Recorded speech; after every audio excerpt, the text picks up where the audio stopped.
burst, but exactly none. Let it see. When I passed on this, the balloon does not come.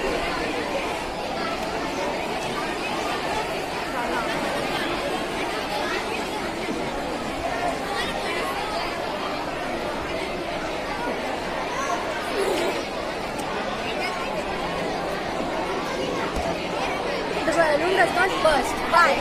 Because a balloon is made up of polymer, a balloon is made up of molecules, and that molecule is known as polymer.